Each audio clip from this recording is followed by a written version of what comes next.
तो हाँ जी सर जी, आपका नाम है रवि शर्मा और आपकी कुंडली बनी है कर्क लग्न की। राशि आपकी है कन्या। कुंडली की बात करूं, ग्रह अच्छे भी हैं, कुछ ग्रह आपके खराब भी हैं और थोड़े से ग्रह वैसे ज़्यादा आपके खराब हैं, अच्छे ग्रह कम हैं। तो आपको मैं पूरा विस्तार में अभी समझाऊंगा। और आपने मुझे एक तो सवाल बोला है कि एक तो आपको अभी फरवरी से नौकरी नहीं लग रही, 2-3 महीने हो चुके हैं नौकरी नहीं लग रही।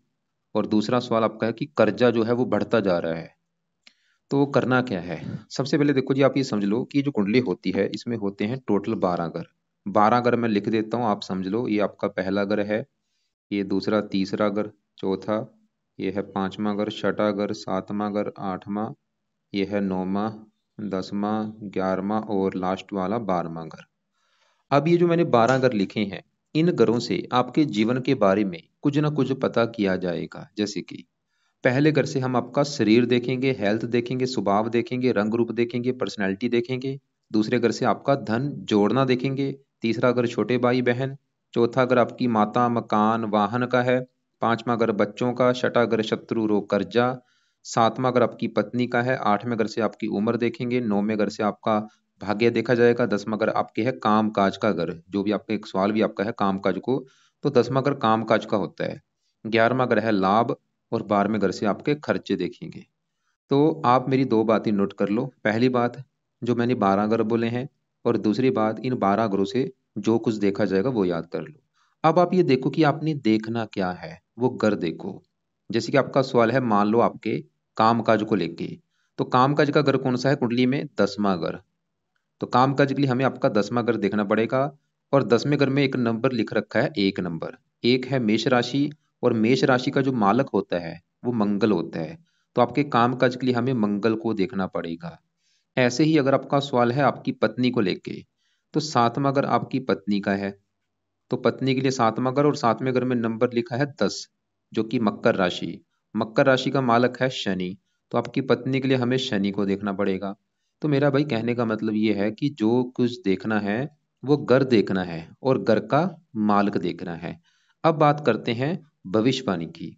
भविष्यवाणी में होता क्या है कि ये जो 9 ग्रह होते हैं इनका जो असर है, आप गौर से मेरी बात समझ लो, इनका जो असर है आपके जीवन के ऊपर हमेशा रहेगा। मतलब क्योंकि आपको मैंने क्या बोला था कि आपके कुछ ग्रह अच्छे हैं, कुछ ग्रह खराब हैं। जो ग्रह आपके अच्छे हैं वो आपको हमेशा अच्छे फल देंगे, और जो ग्रह खराब हैं वो हमेशा खराब फल देंगे। लेकिन इनका असर जो है वो कई गुना बढ़ जाएगा इनकी दशा आने पर। मतलब अगर कोई ग्रह आपका खराब है, उसकी चल रही है दशा, उसका बुरा फल कई गुना बढ़ जाएगा। तो अब सवाल ये है कि आपके ऊपर दशा है किसकी? तो जो दशा होती है वो दो प्रकार की होती है। एक होती है महादशा, एक अंतरदशा। महादशा बड़ी होती है, जो कि आपके ऊपर चली हुई है राहु ग्रह की। 2010 से चली हुई है, 28 में खत्म होगी। इसका मतलब ये है कि आपके जीवन के ऊपर सबसे बड़ा असर है भाई राहु ग्रह का, क्योंकि इसकी चली है महादशा। कितना असर है? 80%। आप समझ लो आपकी 100 में से 80% लाइफ में जो कुछ हो रहा है राहु की वजह से हो रहा है। जो भी आप खा रहे हैं, पी रहे हैं, काम कर रहे हैं। और बाकी बचा 20% असर आपके ऊपर शुक्र का है, जिसकी चली है अंतरदशा। ये 11वां महीना 21 से चली है, 11वां महीना 24 में खत्म होगी। तो मैंने अभी आपको क्या बोला कि आपके ऊपर जो सबसे बड़ा असर राहु का है और बाकी थोड़ा सा असर शुक्र का है। तो मतलब ज्यादा असर राहु का है। अब हमें राहु को देखना पड़ेगा कि वो आपका अच्छा है या बुरा है। अगर तो राहु अच्छा निकला फिर तो आपकी लाइफ में अच्छा ही अच्छा करेगा, अगर बुरा निकला बुरे फल देगा। तो राहु आपका बैठा है यहाँ पे कुंडली के 8वें घर में। राहु देखो जी, पहले समझ लो राहु ग्रह है क्या। ये जो 9 ग्रह होते हैं इसमें से कुछ ग्रह होते हैं देवते, कुछ ग्रह दानव होते हैं। और राहु क्या है? एक दानव ग्रह है। दानव मतलब इसके दांत हैं, सींगों वाला है। ये दानव मतलब पापी ग्रह है, ये अच्छा ग्रह नहीं होता कुंडली में। और इसकी जब भी दशा आती है ये बंदे की लाइफ में दिक्कतें पैदा कर ही देता है। और मेरे पास देखो जी, आप मानेंगे नहीं, मैं आपको बता रहा हूँ, मेरे पास 100 में से 80% जो लोग आते हैं उनके ऊपर राहु की दशा होती है। मतलब जब भी इसकी दशा आती है बंदे के ऊपर, ये बंदे की लाइफ में दिक्कतें, रुकावटें, स्ट्रगल, चिंता, भाग दौड़, ये चीजें पैदा कर देता है। क्योंकि ये बुरी चीजों का कारक है। जितनी भी समाज में बुरी चीजें हैं, जैसे कि विलंब हो गया, रुकावटें हो गया, बीमारियां होगी, मतलब खराब चीजों का कारक है। सवाल आपका ये है कि राहु अच्छा है या बुरा है। तो राहु जैसे कि देखो जो आपका कहाँ बैठा है कुंडली के 8वें घर में।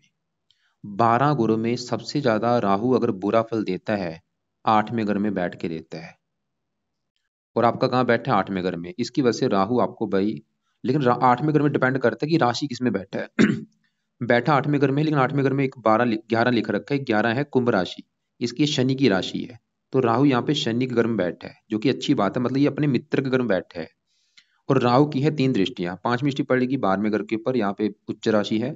7वीं दृष्टि पड़ेगी दूसरे घर के ऊपर, और यहाँ पे है दुश्मन की राशि। और 9वीं पड़ेगी चौथे घर के ऊपर। राहु देखो जी, अब आपको भी दिख रहा है कि राहु 8वें घर में बैठा है शनि की राशि में, लेकिन एक नक्षत्र भी होता है कि किस नक्षत्र में बैठा है। और वो किसके बैठा है, वो बैठा है मंगल के नक्षत्र में। और ये सबसे जरूरी जो कि ज्योतिषी गलती करते हैं, वो ये नहीं देखते कि वो किस नक्षत्र में बैठा है। तो राहु भाई आपका मंगल के नक्षत्र में बैठा है, और आपका जो मंगल है ये कुंडली में सबसे बड़े लेवल पे मुझे खराब लगा है। क्योंकि मंगल आपका पहले घर में, यहाँ पे जो 4 लिखा है, ये कर्क राशि में नीच का होके बैठा है। तो ये मंगल के फलों को दिखाएगा राहु आपका। शनि के फलों को दिखाएगा, 8वें घर के भी फल देगा, मंगल के फलों को ज्यादा दिखाएगा। और मंगल आपके 10वें घर का मालक काम काज का। तो मतलब राहु जो है ये आपको भाई अच्छे फल नहीं देगा, थोड़े बहुत अच्छे फल देगा। अच्छे फल ये देगा, उम्र के लिए अच्छा है, उम्र लंबी कर देगा। क्योंकि 8वें घर से क्या देखते हैं, पहले समझिए 8वां घर है किसका, जहाँ ये बैठा है। 8वें घर से आयु देखी जाती है, मृत्यु देखी जाती है, मृत्यु दल कष्ट देखे जाते हैं, लंबी बीमारी, दुर्घटना, गुप्त रोग, गुप्त विद्या, ससुराल की स्थिति, गरीबी, रुकावट। ये घर अच्छा घर नहीं है, खराब चीजें यहाँ से देखी गई हैं। तो राहु का अब सवाल कि बुरे फल आपको देगा क्या। राहु 8वें घर में बैठ के सबसे बुरा फल क्या देगा, आपको बीमार करेगा। आपको हेल्थ को लेकर दिक्कतें पैदा करेगा। हेल्थ को लेकर दिक्कतें क्या करेगा, आपको पेट का रोग दे सकता है, या कोई गुप्त रोग दे सकता है, या गुद्दे में रोग दे सकता है, बवासीर का रोग, या और कोई आपको मतलब हेल्थ संबंधी दिक्कतें तो पैदा करेगा ही। इसके अलावा ये आपको सामाजिक कष्ट देगा। और इसकी देखो जी 3 दृष्टियां हैं, 5वीं दृष्टि पड़ेगी 12वें घर के ऊपर, खर्चे बढ़ा देगा, खर्च का घर है। और राहु का जो सबसे बुरा फल है, ये 7वीं दृष्टि से दूसरे घर को देख रहा है। दूसरे घर में ये 5 लिखा है, ये सूर्य का घर है। और दूसरा घर भाई मेन घर है, दूसरा घर है धन का घर। तो राहु का जो सबसे बुरा फल आपको मिलेगा, धन की हानि करेगा आपके। धन आपका खर्च होता रहेगा, धन की हानि होगी, धन आप धनी नहीं बन पाएंगे इस राहु की वजह से। धन संबंधी चिंता, भाग दौड़, परेशानियां ये पैदा करेगा। दूसरा घर परिवार का भी होता है, परिवार संबंधी दिक्कतें, वाणी भी आपकी कठोर करेगा। चौथे घर को भी दृष्टि दे रहा है, मकान वाहन संबंधी दिक्कतें। इसका सही सिंपल सी बात है कि आपकी जो लाइफ की दिक्कतें भाई मैं लिख के दे सकता हूँ, ये कारण है बड़ा राहु। दूसरा कारण ये मंगल भी है, और भी वैसे ग्रह हैं, लेकिन वो भी कारण है, लेकिन जो बड़ा कारण है, बहुत बड़ा कारण, वो है राहु ग्रह। क्यों, क्योंकि भाई उसका सबसे बड़ा आपके ऊपर असर है। बैठा किसके नक्षत्र में है, मंगल के नक्षत्र में बैठा, भी 8वें घर में है, खराब घर में, जहाँ पे राहु खराब फल देता है। चलो यहाँ पे माना शनि की घर, शनि की राशि है मित्र राशि, लेकिन फिर भी राहु है तो खराब घर में बैठा। तो और दृष्टि देखो, चलो मान भी लिया, लेकिन दृष्टि कहाँ पे पड़ रही है, दूसरे घर के ऊपर। और इसकी जो दृष्टि है सबसे क्रूर दृष्टि है। दूसरे घर में सूर्य की राशि, सूर्य इसका दुश्मन है। तो राहु मतलब अगर आपने सही कर लिया, आपकी हजारों दिक्कतें दूर हो जाएंगी। करना क्या है, अब सवाल ये है। तो इसके लिए सबसे जो पहला उपाय है, आप इसके मंत्र एक बार पूरे कर लो, जो कि है 18,000। संकल्प लेके 18,000 मंत्र पूरे करो। संकल्प कैसे लेना है, अलग से वीडियो आपको मैं भेज दूंगा, फिर भी मैं थोड़ा सा बता देता हूँ। तो अभी जो शनिवार आएगा, शनिवार को रात के समय संकल्प लेना कि हे राहु देवता जी, मेरा नाम रवि शर्मा है, मेरी जात ये है, गोत ये है, आपकी मेरे पर चल रही है बड़ी महादशा, और मुझे लाइफ में काफी दिक्कतें आ रही हैं। और मैं चाहता हूँ आपका प्लीज बुरा फल मुझे ना मिले, मुझे आप अच्छे फल दो, मेरी नौकरी लग जाए, मेरा कर्जा उतर जाए। इसलिए हे राहु देवता जी, आपके मैं मंत्रों की जो संख्या है वो पूरी करने जा रहा हूँ। तो माला से ये मंत्र आपने करने हैं, रोजाना, चाहे 11, चाहे इसको मंत्रों में, आपको मंत्र पूरे करने में चाहे 11 दिन लग जाए, चाहे 21 दिन लग जाए, चाहे 40 दिन लग जाए, मंत्र एक बार पूरे कर लो आप, बाद में छोड़ देना। लैपटॉप पे भाई टाइम वेस्ट मत करो, आपको भी पता है वो क्या कर रहे हो भैया। मंत्र मन से किया जाता है, ध्यान आपका मंत्र के ऊपर होना चाहिए। अगर आप गिनती के ऊपर ध्यान कर रहे हो कि अभी मैंने 10 कर लिया, 20, वो टाइम वेस्ट हो रहा है, कोई फायदा नहीं आपको होगा, उसको छोड़ दो। माला लो 60 में उनके वाली, उससे मंत्र करना है। तो ये मंत्र पूरे करो। मंत्र अगर आपने कर रखे हैं ठीक है, नहीं किए मंत्र एक बार पूरे कर लो। ओम राम राहवे नमः। जब आप मान लो मंत्र पूरे कर लेंगे, फिर क्या करना, फिर छोड़ देना मंत्र, फिर छोड़ देने हैं। फिर आपने दूसरे उपाय को शुरू करना है, जो कि है राहु कवच का पाठ। और ये पाठ नहीं छोड़ना जब तक दशा है। 2 मिनट पाठ पढ़ने, ये पाठ है, ये मंत्र नहीं है, इसको ये पाठ है। और इसको अगर आप पढ़ना आता है, पढ़ लिया करो, नहीं आता ऑडियो लगा के सुन लिया करो, वो आपकी चॉइस है। कितने पाठ पढ़ने हैं जानना भाई, एक बार मान लो आपने इसको पढ़ लिया है, दोबारा फिर पढ़ो, दोबारा फिर पढ़ लो, दोबारा ऐसे, मतलब दो दो तीन तीन चार चार पांच पांच पाठ पढ़ने हैं। रात के समय नहीं पढ़ने आते, सुन लिया करो ज्यादा से ज्यादा। तीसरा पाया आपने जो करना है, वो है राहु स्रोत का पाठ। अब ये भी 2 मिनट का पाठ है, ये 2 पाठ हैं 2-2 मिनट के, मतलब 2-2 मिनट में पाठ पढ़े जा सकते हैं। तो दोनों पाठ पढ़ लिया करो ज़्यादा से ज़्यादा, या इनकी ऑडियो लगा के सुन लिया करो। चौथा उपाय जो आपने करना है वो है राहु का दान करो। जितना दान करोगे उतनी इसकी पावर कम होगी। तो दान क्या है, आपको अलग से मैं वीडियो भेज दूंगा राहु के दान की, वो देख लेना। इसका वैसे जो बेस्ट दान है वो सतनाजा होता है, 7 प्रकार के नाज वो पंछियों को डाला करो। राहु का मंत्र आप करते करते सतनाजा पंछियों को डालना है। इसके अलावा देखो जी, आपको राहु को अगर सही करना है, कुछ देवी देवताओं का सहारा लेना पड़ेगा। जैसे कि राहु को सही करना है, शिव जी का सहारा लेना पड़ेगा, माता दुर्गा जी का सहारा लेना पड़ेगा। तो शिव जी का सबसे वैसे बेस्ट शिव जी है। तो आप क्या करो, सुबह शाम शिव जी के मंदिर जाया करो, वहां पे बैठ के शिव चालीसा पढ़ सकते हो, ओम नमः शिवाय का जाप कर सकते हो, शिव जी से प्रार्थना करो, या माता दुर्गा चालीसा का पाठ पढ़ते हो, उससे भी राहु कंट्रोल में रहता है। और एक आपको मैं वीडियो भेजूंगा राहु के क्या उपाय होते हैं, उस वीडियो को आप एक बार देख लेना। तो राहु के उपाय वाली वीडियो भाई अलग से भेजूंगा, उसको देख लेना, क्योंकि मेन आपके लिए ज्यादा जो उपाय है वो राहु के हैं। तो अभी मैंने क्या क्या बोला, एक तो मंत्र, सबसे पहले तो मंत्र पूरे कर लेना। उसके बाद ये पाठ पढ़ने शुरू करने हैं, या इनको सुन लिया करना जब तक दशा है। और दान आप कल से शुरू कर दो, रोजाना करो, या हफ्ते में 4-5 दिन दान कर दिया करो। और राहु की दशा के उपाय वाली वीडियो को देख लेना एक बार। अब देखो जी, आपके ऊपर जो दशा है शुक्र की है, सवाल है कि शुक्र कैसे है। क्योंकि बड़ा असर तो राहु का है, वो तो हम देख चुके हैं। लेकिन जो शुक्र है उसकी अगर बात करें तो शुक्र आपका यहाँ पे बैठा है पहले घर में। अब शुक्र की बात करते हैं, लेकिन शुक्र के साथ जो मंगल बैठे हैं, पहले मैं मंगल की बात करता हूँ। मैंने देखो जी अभी आपको जैसे बोला कि आपका जो सबसे ज्यादा जो ग्रह खराब है वो है मंगल ग्रह। आप ये समझ लो राहु से भी कई गुना खराब आपका मंगल है। तो मंगल को विस्तार से जानते हैं क्यों खराब है। मंगल आपकी कुंडली में 2 घरों का मालक है, एक तो ये 10वां घर और ये 5वां घर। अभी जो 5वां घर है, ये घर भाई आपकी है संतान का घर, कि संतान कैसी होगी। इसके अलावा 5वां घर आपकी पढ़ाई का है, कि आप कितने पढ़े लिखे होंगे। और भी काफी चीजें, बुद्धि भी देखी जाती है।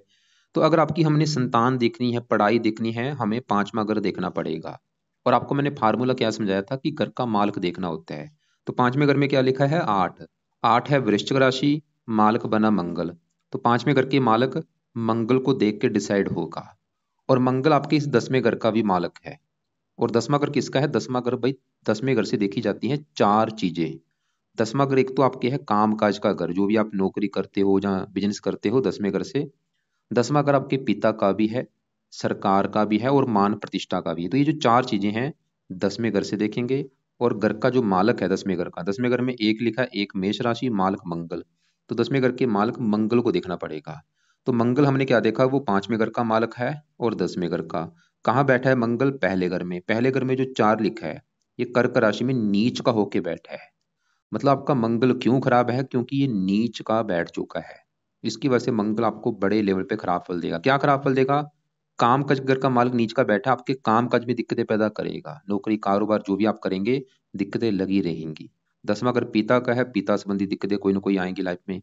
सरकार का है, सरकारी कामों में दिक्कतें। मान प्रतिष्ठा का है, मान हानि करेगा। और मंगल 5वां घर संतान का है, ये आपको संतान को भी लेकर दिक्कतें पैदा करेगा कोई ना कोई। क्या दिक्कतें करेगा संतान को लेकर, कन्फर्म नहीं मुझे, कोई ना कोई तो कर देगा। या तो संतान का बीमार होना, या संतान से कम बनना। 5वां घर पढ़ाई का है, पढ़ाई में दिक्कतें। और मंगल सबसे बुरा फल करेगा इस पहले घर का, जहां ये बैठा है। अब पहला घर किसका, गौर से समझो।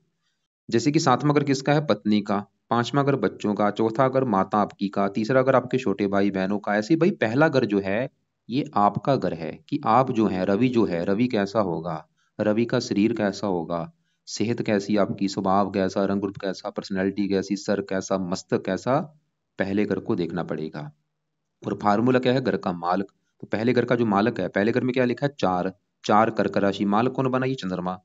तो आपके बारे में पता करना है तो पहले घर के मालक चंद्रमा को देखना पड़ेगा। और चंद्रमा के अलावा पहले घर में शुक्र मंगल बैठे हैं, इनको भी देखना पड़ेगा। तो 3 ग्रहों को देख के डिसाइड होगा आपके बारे में। तो अभी मैं पहले घर में बैठे मंगल की अगर बात करूं, क्योंकि वो पहले घर में नीच का बैठा है। जैसे आपको मैं एग्जांपल समझाता हूँ। जैसे कि देखो जी, मेरा घर है, मेरे घर में मेरा कोई आ जाए दुश्मन। अब मेरा दुश्मन मेरे घर में आया होगा, वो मेरे घर का नुकसान कर देगा, वो मेरे घर में सामान तोड़ देगा, फर्नीचर तोड़ देगा, टीवी तोड़ देगा। वो काम यहाँ पे मंगल करेगा, ये पहले घर में बैठा है। तो पहले घर का मंगल कर देगा सत्यानाश। अब पहला घर किसका मैंने बोला है भाई? आपका शरीर, सेहत, स्वभाव, रंग रूप, पर्सनैलिटी, सर, मस्तक, इन चीजों को खराब कर देगा। मतलब आपकी हेल्थ खराब करेगा, आपकी पर्सनैलिटी खराब कर देगा, आपकी सेहत खराब कर देगा। सेहत में क्या खराब करेगा? मंगल के जो रोग हैं आपको हो सकते हैं, मतलब मंगल आपको रोगी बनाएगा। कौन सा रोग? ब्लड प्रेशर, रक्तचाप, सर में दर्द, सर में चोट लग सकती है, मतलब एक्सीडेंट आपके होते रहेंगे, चोट वगैरह से आप परेशान होंगे, कोई ना कोई दुर्घटनाएं आपके साथ होती रहेंगी। और मंगल क्रूर है, आपको क्रोधी बनाएगा, जिद्दी बनाएगा, गुस्से वाला बनाएगा, और आपके गुस्से की वजह से आपके काम बिगड़ेंगे। भाई अपने गुस्से पे कंट्रोल करें। इसके अलावा मंगल आपको क्योंकि ये कुंडली आपकी डबल मंगली भी बनेगी, ये आपकी मैरिज लाइफ में भी दिक्कतें पैदा कर देगा। और मंगल के साथ कौन बैठा है? शुक्र बैठा है, जो कि आपकी चल रही है शुक्र की दशा। सवाल है कि शुक्र कैसा है?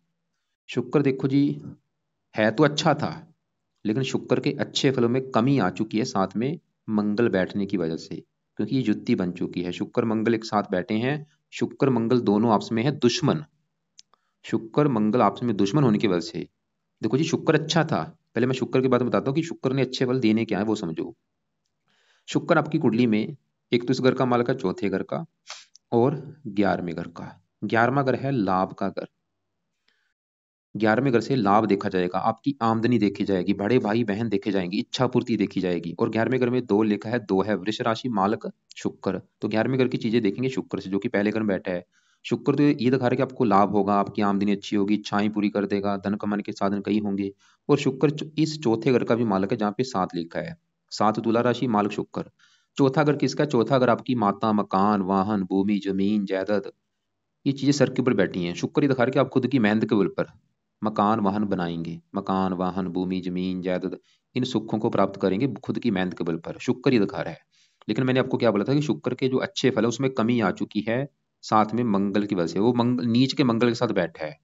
तो शुक्र के भी जो अच्छे फल बोले हैं उसमें कमी आ जाएगी, वो अच्छे फल हो सकता है आपको ज्यादा ना मिल पाए या उल्टा नुकसान हो। जैसे कि शुक्र देखो जी मंगल के साथ बैठा है, ये शुक्र क्या करेगा? आपको कामों को बनाएगा, आपकी काम वासना बहुत ज्यादा बढ़ा देगा। काम वासना इतनी बढ़ जाएगी आपके, पूरा दिन दिमाग में क्या होगा कि इस लड़की के साथ सेक्स कर लूं, उस मतलब सेक्स का बहुत ज्यादा ख्याल आता है।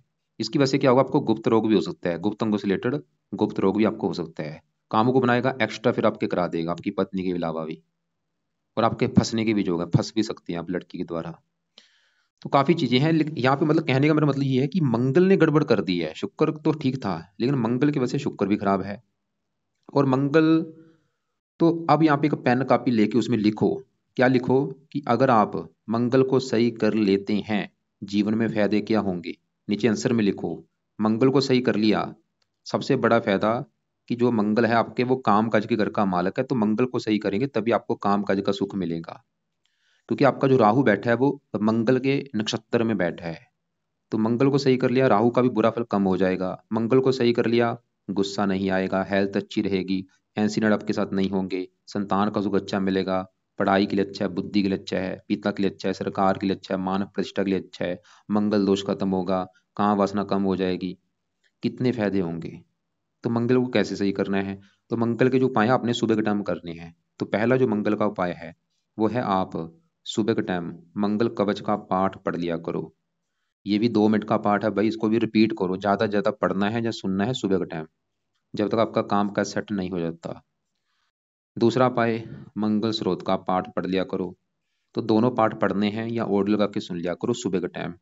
तीसरा पाए, मंगल का दान किया करो। हर मंगलवार के दिन मंगल की वस्तुएं ले लो लाल रंग की। मंगल का क्या दान है अलग से वीडियो आपको मैं भेज दूंगा, तो वो दान आपने करना है। चौथा पाए, मंगल के जो देवता हैं वो है हनुमान जी, तो हनुमान जी की पूजा उपासना किया करो। और हनुमान जी की पूजा उपासना से आपका राहु भी अच्छा हो जाएगा। तो हनुमान जी के मंदिर जाते रहो, हनुमान जी का रोजाना पाठ पढ़ो, नियम बना के सुबह के टाइम कोई ना कोई पाठ, चाहे हनुमान चालीसा पढ़ लो, चाहे बजरंग बाण पढ़ लो, कोई ना कोई पाठ आप पढ़ा करो। और इसके अलावा आप फिलहाल तो ये 3 उपाय करो, 4 उपाय कर लो। कवच स्रोत के दोनों पाठ पढ़ने हैं या सुनना है सुबह के टाइम, और दान मंगलवार को करना है, हनुमान जी की पूजा उपासना, हनुमान जी का पाठ सुबह के टाइम पढ़ो। सुबह भी पढ़ सकते हो, रात को भी पढ़ सकते हो, पढ़ना जरूर है आपने कोई ना कोई पाठ, चाहे बजरंग बाण है, और भी कई पाठ है इसके वो पढ़ने हैं।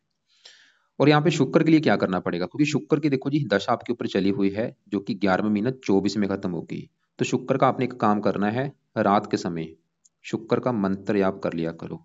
शुक्रवार से स्टार्ट कर लो, चाहे एक माला, दो माला, माला से करना है भाई। मैं फिर बोलूंगा लैपटॉप से मत करो। लिखा ही नहीं ऐसी कभी शास्त्रों में, आपको भी पता है कि जो चीज का कारण ही नहीं है, कैसे आपको मैं बोल दूंगी लैपटॉप से कर लो। गिनती लिख कर रहे हो, लेकिन आपका देखो मेन क्या होता है, मंत्र में मन लगना जरूरी है। अगर आपका मन ही नहीं उसमें लग रहा, काउंट कर रहे हो, ध्यान आपका पूरा गिनती की तरफ है, कोई फायदा नहीं होगा। मंत्र का तभी फायदा है अगर पूरा ध्यान आपका एकाग्र आपने मंत्र के ऊपर किया है, तभी फायदा होगा। ऐसे टाइम वेस्ट कर रहे हो आप। तो शुक्र का माला लो, माला से माला एक, चाहे एक माला कर लो, दो कर लो, तीन कर लो। रात के समय शुक्र का मंत्र कब तक करना है, जब तक शुक्र की दशा है। क्या फायदा होगा, 11वें घर का मालक है, आमदनी बढ़ेगी, लाभ होगा, इच्छाएं पूरी करेगा, कई फायदे होंगे। अब देखो जी आपके, वैसे तो मैंने आपको पहले बोला था आपके ग्रह थोड़े से मुझे ज्यादा भाई खराब लगे हैं। अब आपके देखो जी यहाँ पे दूसरे ग्रहों की भी बात करते हैं। जैसे कि यहाँ पे मैं शनि की बात करता हूँ। शनि भी आपका अच्छा भी है लेकिन खराब फल भी देगा। शनि आपकी कुंडली किस घर का मालक है, 7वें घर का, जो कि है आपकी पत्नी का घर। अगर आपकी पत्नी का सुख देखना है, ये 7वां घर देखना पड़ेगा। और फार्मूला है कि घर का मालक देखना है, तो 7वें घर में 10 लिखा है, 10 मकर राशि, मालक बना शनि। तो आपकी पत्नी के लिए हमें शनि को देखना पड़ेगा। और वो कहाँ बैठा है, छठे घर में। 12 जो कुंडली में 12 घर होते हैं भाई, 12 घरों में छठा घर, 8वां और 12वां, ये त्रिकबाब होते हैं। इन घरों को अच्छा घर नहीं माना गया। तो शनि आपका छठे घर में बैठा है। छठे घर में जो 9 लिखा है, ये धनु राशि में बैठा है, गुरु की राशि है, गुरु इसका शत्रु है। मतलब आपका सवाल है कि शनि क्यों खराब है। शनि क्योंकि दुश्मन के घर में बैठा है। और शनि क्या खराब फल देगा, शनि किस घर का मालक है, पत्नी घर का। देखो जी, इस घर को पहला घर माने, 7वें घर को, एक दो ऐसे घर के 12वें घर में बैठे है। मतलब अपने घर से 12वें घर में है। और 12वां घर होता है व्यय का। तो अपने घर का व्यय करेगा, मतलब पत्नी के घर का व्यय कर देगा। पत्नी व्यय मतलब पत्नी की हानि कर देगा, विवाह भंग जो बना है। शनि ये दिखा रहा है कि आपको पत्नी को लेकर दिक्कतें आएंगी। क्या दिक्कतें आएंगी, छठा घर किसका है? रोग। जहाँ तो पत्नी आपकी रोगी होगी। छठा घर शत्रु का है, पत्नी शत्रु घर में बैठी है, जहाँ तो पत्नी से आपके शत्रु जैसे व्यवहार होंगे। मतलब जहाँ तो पत्नी से आपकी बनेगी नहीं, या पत्नी आपकी बीमार होगी, या आपका पत्नी से तलाक भी हो सकता है भाई। कोई दिक्कत आएगी, मुझे कन्फर्म नहीं दिक्कत क्या आएगी, जब आपका विवाह देरी से होगा। तो मतलब आप ये लिख लो कि अगर आपकी मैरिज लाइफ में दिक्कतें हैं, उसके हैं दो कारण। सबसे बड़ा कारण है शनि, चाहे वो विवाह में देरी होना हो, चाहे पत्नी से लड़ाई झगड़े होना हो। और दूसरा कारण है ये जो मंगल आपका नीच का बैठ है। वैसे मंगल 7वीं दृष्टि से 7वें घर को देखे, उच्च राशि है। ये पत्नी घर को देख रहा है, पत्नी के लिए अच्छा है, लेकिन मंगल दोष बनने की वजह से सबसे बड़ा नुकसान जो होगा, डबल कुंडली मंगली की बनी है, इसकी वजह से आपका विवाह काफी देरी से हो सकता है। विवाह में देरी कर देगा आपकी ये। और बाकी देखो जी आपके गुस्से की वजह से आपकी पत्नी से भी लड़ाई झगड़े होंगे, ये भी दिखा रही है। अब आपके देखो जी दूसरे ग्रहों की बात करते हैं। ये जो दूसरा ग्रह है, ये है धन जोड़ने का घर। क्योंकि एक होता है धन कमाना, एक जोड़ना। 11वां घर है कमाने का घर, जो आप धन कमाएंगे 11वें घर से। और दूसरा घर है धन जोड़ने का, कि धन जोड़ेंगे कितना, कितना बैंक बैलेंस होगा। अगर ये चीजें देखनी है तो 3 ग्रह देखने पड़ेंगे। 3 ग्रह क्यों देखने पड़ेंगे वो समझो। दूसरा घर धन जोड़ने का है, और दूसरे घर में 5 लिखा है, 5 है सिंह राशि, मालक सूर्य है। तो आपके धन जोड़ने के लिए हमें सूर्य को देखना पड़ेगा। और सूर्य के अलावा दूसरे घर में केतु बैठा है, उसको भी देखेंगे। और दूसरे घर के ऊपर है राहु की दृष्टि। तो राहु तो हम देख चुके हैं, वो दूसरे घर की हानि कर रहा है, क्योंकि ये सूर्य का घर है, और सूर्य को राहु अपना दुश्मन मानता है। अब इस केतु दूसरे घर में बैठा है, वो भी इस घर की हानि करेगा। क्योंकि राहु केतु सूर्य को दुश्मन मानते हैं। जैसे आपको मैंने भी बोला था, मेरे घर में दुश्मन आया हो, घर का नुकसान कर देगा। केतु भी दूसरे घर को खराब करेगा, मतलब आपको धन जुड़ने नहीं देगा, धन आपका खर्च होता रहेगा। केतु ही दिखा रहा है। अब दूसरे घर का जो मालिक सूर्य है, उसका देखना बहुत जरूरी है, जो कि बैठा है 12वें घर में, जो कि खराब घर है। ये 12वां घर खर्चे का घर है, हानि का घर है। दान दंड, हॉस्पिटल, पागल खाना, विदेश यात्रा, जेल यात्रा, हत्या, आत्महत्या। तो सूर्य देखो जी दूसरा घर धन का। धन का मालिक कहाँ बैठा है, 12वां घर खर्च के घर में। देखो धन चला गया खर्च के घर में। सूर्य की वजह से आपका धन खर्च होता रहेगा, धन की हानि होगी। सूर्य ही दिखा रहा है। और सूर्य जिसका कारक है, पिता का कारक, पिता संबंधी दिक्कतें, सरकार का कारक है, सरकारी कामों में दिक्कतें, आंखों में कष्ट दे सकता है। तो सूर्य भी आपका देखो जी धन की हानि हो रही। वैसे ये 12वां घर विदेश का है, धन आपका विदेश के घर में बैठा है। सूर्य शर्त लगा के बैठा करके, अगर आप घर से दूर जाते हैं, घर से दूर जाएंगे, वहां पे आपको धन आ सकता है। घर से दूर जाने का मतलब चाहे कोई दूसरी कंट्री है, चाहे आपका अपना ही देश है। क्योंकि यहाँ पे गुरु बुध भी बैठे हैं, वैसे आपकी काफी मात्रा में जन्मभूमि से दूर जाने के योग है। अब देखो जी आपको सूर्य का थोड़ा सा मैं दिखा भी देता हूँ, क्योंकि आपको ये ना लगे कि भाई मैं अपनी तरह से बातें बना रहा हूँ, वो खराब है, या ऐसे ही नहीं। जो चीजें शास्त्रों में लिख रखी है आपको मैं विद लॉजिक के साथ दिखा भी देता हूँ। तो यहाँ पे पहले देखो, कर्क लगन की कुंडली है, सूर्य आपके दूसरे घर का मालक होके 12वें घर में बैठा है। यहाँ पे पढ़ो, ये देखो, ये कर्क लगन की कुंडली में, तो यहाँ पे देखो 12वें घर में धनेश, धन का मालक सूर्य है कि कारण क्या लिखा है, जातक सदा धनहीन बना रहता है। साथ ही पैतृक संपत्ति जहाँ तो मिलती नहीं, जहाँ मिल भी जाती है तो हाथों में आकर समाप्त हो जाती है। धन भाव भोगना ऐसे जातक के भाग्य में होता है। प्रत्येक काम को करने में कर्ज लेना पड़ता है। ऐसे जातक को नेत्रों में रोग भी हो सकते हैं। दंड, दंड का मतलब देखो, साथ ही राजदंड के रूप में जेल यात्रा योग भी होता है। जातक को इसका निवारण करना चाहिए। राजदंड किसी भी रूप में होता है। इसका क्या मतलब है राजदंड के रूप में जेल यात्रा, कारण क्या आपको समझाता हूँ। सूर्य किसका कारक है, सरकार का। 12वां घर किसका है, दंड का। जब भी सूर्य 12वें घर में होता है, ऐसे जातकों को सरकार से दंड मिलता है। दंड का मतलब क्या होता है, दंड चाहे वो बड़ा है चाहे छोटा। छोटा दंड जैसे कि आपकी गाड़ी का चालान हो जाना, या कोई बड़ा दंड जैसे कि आपको कोर्ट कचहरी के चक्कर लगाने पड़े, या जेल यात्रा। जेल यात्रा तो जो बड़ी बड़ी बात है, जो छोटा मतलब सरकार से कोई ना कोई दिक्कतें आना। अब यहाँ पे आप फिर लिख लो कि अगर सूर्य को सही करते हो फायदे क्या होंगे। सूर्य को सही किया, सबसे बड़ा फायदा वो आपके धन का मालक है। धन संबंधी दिक्कतें आपकी दूर होंगी सूर्य को सही करने से। आपका धन खर्च नहीं होगा, पिता संबंधी दिक्कतें नहीं आएंगी, सरकारी कामों में दिक्कतें नहीं आएंगी। तो सूर्य के क्या लिए क्या करना है, सुबह के टाइम सूर्य आदित्य हृदय स्रोत का पाठ पढ़ लिया करो। सूर्य आदित्य आदित्य हृदय स्रोत का पाठ आपने पढ़ना है या इसको सुनना है। दूसरा पाए, सूर्य को जल दिया करो सुबह के टाइम। और तीसरा पाए, हर संडे को इसकी भी वस्तुओं का दान कर दिया करो। और केतु का यहाँ पे पाया बहुत जरूरी है। केतु के लिए क्या करना है, क्योंकि केतु भी आपके धन की हानि कर रहा है। केतु के लिए कुत्तों को रोटी जरूर डाला करो, रोजाना कुत्तों को रोटी डाल दिया करो। वैसे इसके भी पाठ है, क्योंकि पाठ फिर ज्यादा हो जाएंगे, इसको मैं अवॉइड करूंगा। इसका भी पाठ चाहे मत पढ़ो। वैसे इसका जो पाठ है वो केतु कवच का पाठ है। अगर आपका टाइम लगे पढ़ भी सकते हो, रात को पढ़ लिया करो, चाहे सुन लिया करो, चाहे एक ही पाठ पढ़ लो। बाकी दान इसका जरूर करो, कुत्तों को रोटी। और सूर्य का जो पाठ है वो सुबह के टाइम पढ़ना है। सूर्य आदित्य हृदय स्रोत का पाठ पढ़ना है, चाहे सुनना है, और सूर्य को जल देना है। बाकी देखो जी, आपके तीसरे घर में चंद्रमा वो अच्छा है, सिर्फ पहले घर का मालक है, मेहनती साहसी बना देगा। 12वें घर में आपके यहाँ पे बुध बैठा है, वो भी क्योंकि अपने घर में बैठा है, लेकिन वो तीसरे घर का भी मालक है, पराक्रम में कुछ कमी कर देगा। और गुरु की बात करूं, गुरु इस घर का मालक है 9वें घर का। 9वें घर से देखा जाता है भाग्य। अगर आपका भाग्य देखना है, 9वां घर में 12 लिखा है, मालक गुरु है, 12वें घर में बैठा है, भाग्य भंग योग बने। गुरु भी दिखा रहा है कि भाग्य आपका साथ नहीं देगा, लेकिन भाग्य साथ कहाँ पे देगा, 12वां घर विदेश का है। भाग्य विदेश के घर में, मतलब घर से दूर जाएंगे वहां पे भाग्य साथ देगा। तो ये है आपकी भाई कुंडली का फलादेश। मैं एक और रिपीट करता हूँ। शनि की वजह से आएंगी आपको पत्नी को लेकर दिक्कतें। मंगल की वजह से आएंगी काम काज में दिक्कतें, पिता सरकार मान प्रतिष्ठा में कमी, संतान संबंधी दिक्कतें। शुक्र फिलहाल तो अच्छा है, थोड़ा सा पीड़ित है। केतु आपके धन खर्च कराएगा, सूर्य की वजह से धन खर्च होगा। बुध फिलहाल ठीक समझो। गुरु आपके भाग्य की हानि करेगा। राहु की वजह से तो हजारों दिक्कतें आएंगी, वो धन की हानि ज्यादा करेगा। तो उपाय एक बार समझ लो क्या क्या है। सबसे पहले तो मैंने बोला भी शनिवार जो आएगा, राहु के मंत्र एक बार शुरू करके 18,000 जो है वो पूरे कर लो। चाहे इसको 2 गुना ज्यादा भी कर सकते हो, 3 गुना भी कर सकते हो, 4 गुना भी कर सकते हो, लेकिन 18,000 कम से कम तो कर ही लेना। मंत्र पूरे करने के बाद कवच स्रोत के पाठ को पढ़ा करो, चाहे इसको सुन लिया करो। दान कल से शुरू कर दो करना, रोजाना करो। और रात के समय ही शुक्र का भी मंत्र बोला है, जो कि एक माला चाहे कर लिया करो, ज्यादा नहीं तो एक माला शुक्र का भी कर लेना। और शुक्र के मंत्र को आप अभी चाहे 2 महीने के बाद शुरू कर देना। ऐसा मैंने क्यों बोला, क्योंकि पहले राहु के मंत्र एक बार पूरे कर लो, इसके चाहे 1 महीने या 2 महीने के बाद शुरू कर देना। और शुक्र का आपको केतु कवच का भी पाठ बोला, वो भी आप चाहे 1-2 महीने के बाद शुरू कर देना, क्योंकि एक साथ मत शुरू करो, आपको दिक्कत ना आए।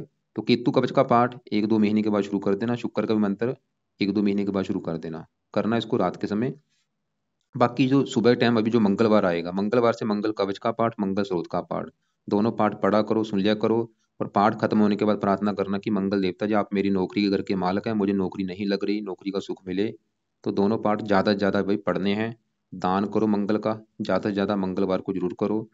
और हनुमान जी की प्रार्थना पूजा उपासना करो जितनी ज्यादा कर सकते हो। और सुबह के टाइम सूर्य आदित्य हृदय सूक्त का पाठ पढ़ो। बाकी जो मेन आपकी दिक्कत है वो राहु की वजह से, क्योंकि वो राहु की बड़ी दशा है, वो मंगल के नक्षत्र में बैठा है। तो राहु की दशा के उपाय वाली वीडियो भेजूंगा, उसको देख लेना क्या उपाय है इसके। क्योंकि जितने ज्यादा राहु के उपाय करोगे, शिव जी की सहारा लो, माता दुर्गा जी की पूजा उपासना करो। बाकी आपने मुझे बोला था कि अपनी और भी लोगों से कुंडली बना रखी है, आप भाई सभी मंत्र कर रहे हैं, ऐसे भाई मत करो, सभी मंत्र एक साथ मत करो। जो भी चीजें कर रहे हो छोड़ दो। बाकी ये जो मैंने बोले हैं ये रिपीट करो। और बाकी आगे आपके गुरु की दशा चलेगी 28 के बाद। सवाल कि गुरु कैसे, वैसे तो वो भी खराब ही है, लेकिन गुरु फिर भी राहु से 100 गुना अच्छा है, क्योंकि वो देवता ग्रह है। जितना मर्जी खराब हो फिर भी अच्छे फल दे ही देता है। तो घर से दूर जाओगे उतना आपको ज़्यादा फायदा होगा।